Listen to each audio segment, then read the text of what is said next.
Welcome back to Work Comp Talk. I'm Eric Farber. With me today is my co-founder at Pacific Workers and our president, Bilal Kassem.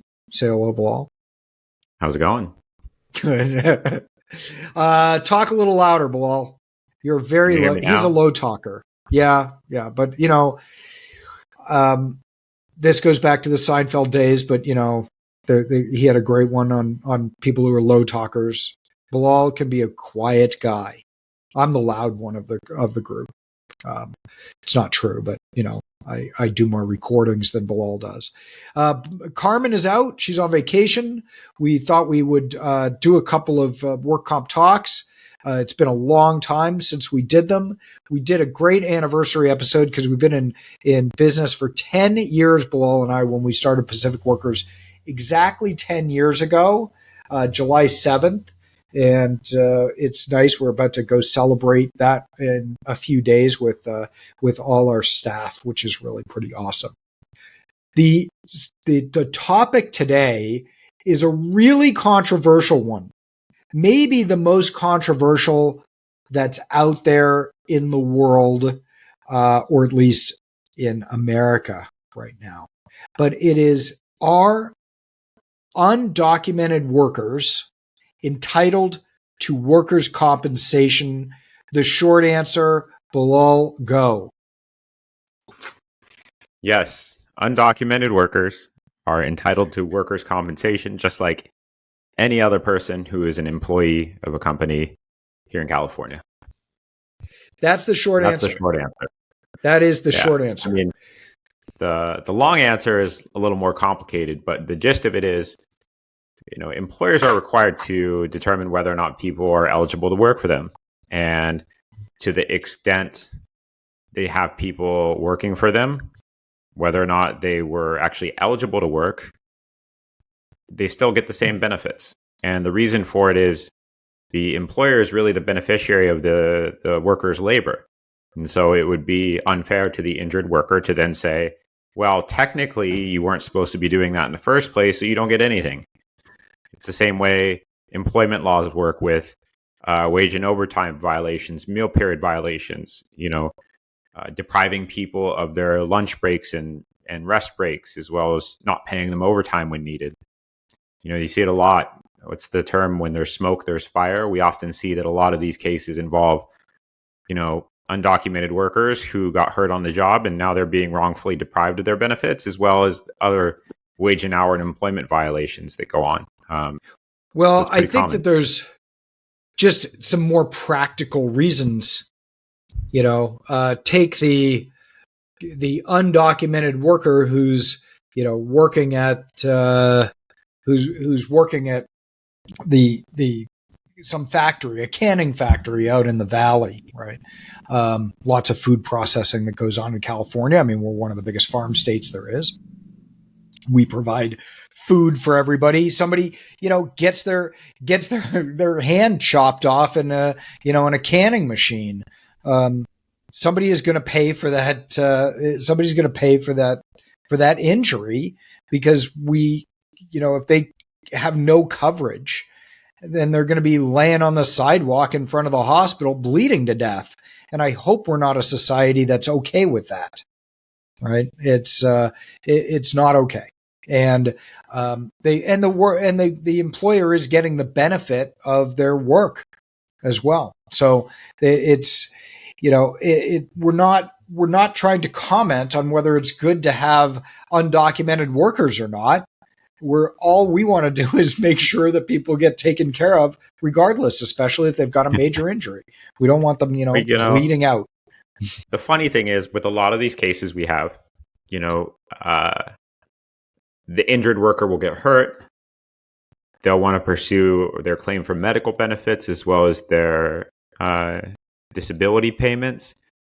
And miraculously, after working with an employer for 5 years, the employer is like, by the way, we realized that you used a false social security number, or that, you say your name is Bob, but your social belongs to Mary Smith, or, you're not who you say you are. So now we have to fire you. Get out. Right. And it's like, it's funny because it happens. 5 years later, no one said anything until it started bothering the employer, right?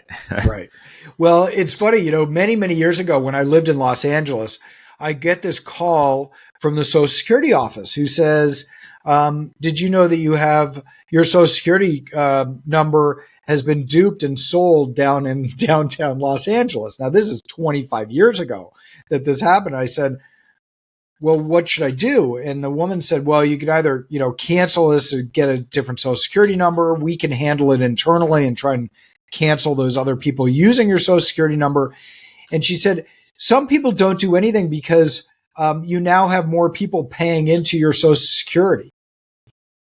And I thought that was really odd. But so you're I mean, I guess if 5 different people are using your social and paying into the system, you're right. Probably a max earner for Social Security as long as they're doing that. But yeah, well, it stopped. They were able to sort of stop it, and for a while, I had all this extra money on my Social Security number, but then that eventually came off as well because they sort of matched up. But I still have the same social. But this is not a podcast on the commentary of the state of our union and whether or not it's good or bad to have undocumented workers come in. But I am one to believe that the workers' comp benefits for somebody who is severely injured should be covered, because you don't want them bleeding out on the street, regardless of what happens. I mean, even the people in our prisons are entitled to health care. But it's interesting because people we've actually had this is, they're very nervous about the fact that the immigration, can pick them up when they filed a workers' comp claim, because that now this is, as you say, when the employer decides that it's important to cover to report them, right, as because they don't want to cover it. But for a lot of people, especially the severely injured, they recognize that this is something that needs to be covered as well. And a lot of people actually end up moving back to their home country once they file a workers' comp claim, right? I mean, what are some of the things that you've seen from this? Give us some examples of things. I mean, I've seen from everything from someone not having a valid Social Security number, obviously, working and, they turn around and get fired after the fact. I've seen people where it's not been a big deal at all. I've seen employers, threaten to report people to INS and threaten, really nasty stuff, which, technically, legally, you're not allowed to threaten criminal prosecution to gain an advantage in a civil matter. I assume it's a likewise mode of discrimination in workers' comp, but we see everything. I think for the most part, we really don't have any negative experience. Most cases, regardless of if someone's documented or not, they're entitled to workers' comp. They get their workers' comp. I think the biggest problem that we see with it is when people are not characterized as employees when they should be. And so regardless of whether or not they're documented, they're just not on the books for workers' comp purposes. And I think we see that go hand in hand with undocumented workers, just because the employer wants to be able to say, well, I didn't know they weren't allowed to work here.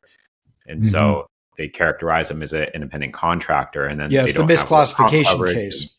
Yeah. So I think that's usually the biggest problem that kind of goes hand in hand with undocumented workers. But even then, the injured worker still has rights and there's still benefits, and we can still pursue a case against the employer or the state uninsured employers trust fund. Yeah. I think we really need to do a show on misclassification, because that's a big one. And it's a big one, especially in these days of the gig economy and the gig workers, the whole thing with misclassification. But the basics, and I'm thinking back to, we've had 10,000 clients over the last 10 years. Thinking back, I think of all, because we've had plenty of people who are undocumented workers, but of all of those people, I think once we had immigration show up, or it was threatened. I don't even know that they showed up. It never, it's no one cares, right? And honestly, it's kind of like we call it unclean hands, right? Like you can't Yeah. be, you can't be slimy yourself and then accuse someone else of being slimy. You can't say, Mm-hmm. well, you're an undocumented worker, so I'm going to get you deported when you took advantage of their labor illegally and didn't pay them right and misclassify them, all their stuff. So I think usually employers are pretty hands off with it because I think they know that if anything's looked into, they might get in trouble as well. Mm-hmm. I think that's right. Yeah, they certainly will get in trouble.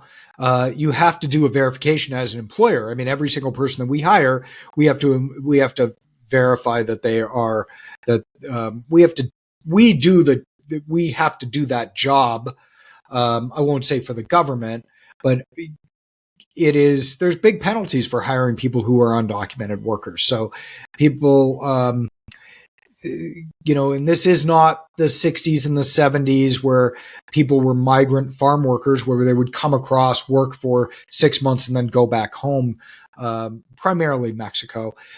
Those days are over, right? The migrant farm worker days are over, and we've just sort of we've changed those laws. People still come. I mean, that's the fact of life, is people still come. No matter how secure the border would be, people are still going to come. And they misclassify them. They do all sorts of things to the undocumented worker community. And so California is one of those places that, good or bad, I'm not going to comment on it. And it's too political. Yeah, just, I'm not I going to think the comment on sad it, thing is but that yeah. there's just a lot of employers that know people are in a tough position, Yeah. and they take advantage of them.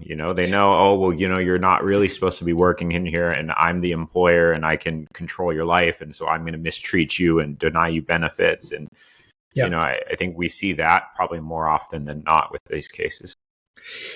And as far as I'm It's a huge concerned, power discrepancy. we've talked about this already, just in the last few minutes. Is these laws are designed not just these laws are designed so people aren't bleeding out on the street in front of the hospital, that they can actually go somewhere. It's not Yeah. these accidents happen, and California is one of those places. In fact, I think it is all 50 states. There's no state out there, red or blue, that doesn't cover people who have been injured while they're working, regardless of where they're from, what their status is. I don't think that Yeah. exists. I mean, thank God I it just think doesn't in exist. general, we look at people in society. We don't classify you as, illegal or legal or undocumented or not. We just look at you and say, are you a contributing person in our society? And if you are, and something bad happens to you, we have this social safety net that is there to take care of you. And we recognize that it's better for everyone if we can do that. And most of those social safety nets are kind of gone in this country, but if you are working and you get an injury, and this isn't, we're not talking paper cuts here. We're talking about severe injuries. I know that we had one person that I recall who lost their leg in a terrible accident, and another who was paralyzed. We're not talking about minor things. I broke a finger. I tore off a fingernail type of injury. These are major injuries, and thank God there is some coverage so people aren't bleeding on the street. So, listen, this has been a great episode. I'm glad we were able to get together and do this. We're going to get to do a couple more before Carmen comes back. We're sneaking them in behind her back, right? So again, congrats on 10 years. Likewise, it's been great. It has been great. It's fun to come back and host this show for the first time in a very, very long time. And don't forget, if we've been helpful at all, don't forget to rate, review, subscribe, share with your friends. Give us a 5-star review. It's very helpful so we can keep bringing you these podcasts and this information. And if you've got any questions, the Ask Bilal series, I love it. Just drop us a comment below, and or send us an email to Carmen at Pacific Workers. And and we will answer the question for you as best we can. So again, thanks. Have a great week, everybody. And I want to thank Patch, who's our producer, who's sitting on the sidelines right now, telling us, giving us thumbs ups and thumbs downs, whether our sound is good or bad. And we love working with you, Patch. Thanks for all you do. And you guys out there, take care. We'll talk to you soon.